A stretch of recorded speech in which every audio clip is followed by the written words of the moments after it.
সালামু আলাইকুম।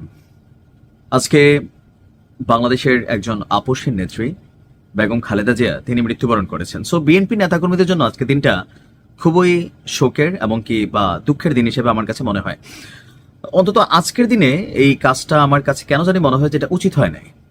কারণ যিনি 17 বছর যাবৎ এই দলটার জন্য কথা বললেন, কাজ করলেন, বা তার রাজনৈতিক জীবনের শুরুয়াতটা যে বিএনপির জন্য হলো, আজকে বেগম খালেদা জিয়ার মৃত্যুর দিন উপলক্ষে অন্তত এই সিদ্ধান্তটা আজকে না দিলেও হতো আমার কাছে মনে হয়।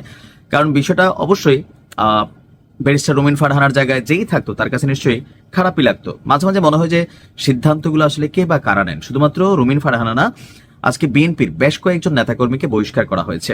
তাদের এমনিতেও বহিষ্কার করা হইতো বা তারা অলরেডি পদত্যাগও করছেন। বাট আজকের দিনটা আমার কাছে মনে হয়েছে এটা উচিত হয় নাই। তারপরেও যারা সিদ্ধান্তগুলো নিচ্ছেন নিশ্চয়ই ভেবে চিন্তে নিচ্ছেন। বিএনপি নেতা সাইফুল ইসলাম নীরব, ব্যারিস্টার রুমিন ফারহানা, হাসান মামুন সহ 9 জন নেতাকে আজকে দল থেকে বহিষ্কার করেছে বিএনপি। দলীয় সিদ্ধান্ত অমান্য করে সাংগঠনিক কর্মকাণ্ড পরিচালনার কারণে তাদের বহিষ্কার করা হয়েছে বলে জানিয়েছে দলটি।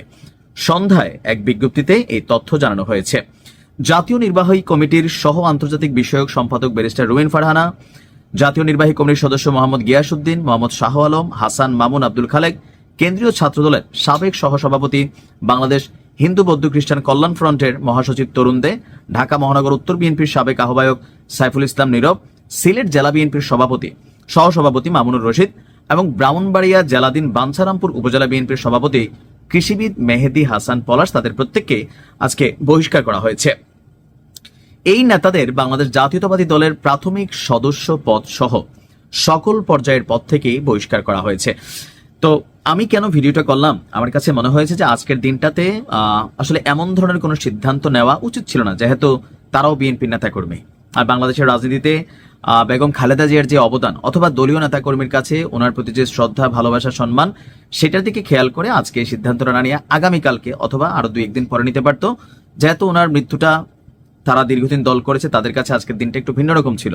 তো এই দিনেই যখন এই কাজটা হয়েছে, নিশ্চয়ই তাদের মনের মধ্যে একটু গোসা, খুব দল সম্পর্কে একটা নেগেটিভ পজিটিভ অবশ্যই একটা ফিলিংস তৈরি হয়েছে। তো মাঝে মাঝে মনে হয় কি, যারা আমাদের এই কমিটিগুলো চালান বা দলগুলো পরিচালনা করেন, আরেকটু বুঝজ্ঞান নিয়ে কাজগুলো করা উচিত। তারপরেও দল যেটা ভালো মনে করছে সেটা করছে।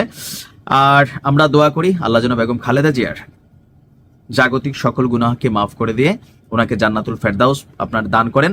আর যারা ওনার মৃত্যু নিয়ে নভেম্বরের 28, আমি আমার আগের ভিডিওতে বলছিলাম ভুলে মেয়ের 28, তো যারা মনে করছেন এটার সপক্ষে ভিডিও তৈরি করছেন, প্রমাণ দিচ্ছেন, এগুলো করে আসলে কোনো লাভ আছে বলে আমার মনে হয় না। বরঞ্চ আমার কাছে মনে হয় দল হিসাবে বিএনপিকে একটু কোণঠাসা করা, জনাব তারেক রহমানকে একটু কোণঠাসা করা, এগুলো ছাড়া এই ভিডিওগুলোর অন্তত বা এটার সপক্ষে যে 1 মাস মাকে এইভাবে রাইখা তারা রাজনৈতিক বাণিজ্য করছে, এগুলো দিয়ে বেগম খালেদা জিয়ার জন্য যেমন বিষয়টা একটু লজ্জার হয় বা তিনি মৃত মানুষ, আর বিএনপির জন্য জনাব তারেক রহমানের জন্য ওনাকে ছোট করার রাজনৈতিক নেগেটিভ পলিসি ছাড়া আমার কাছে আর কোনো কিছু মনে হয় না।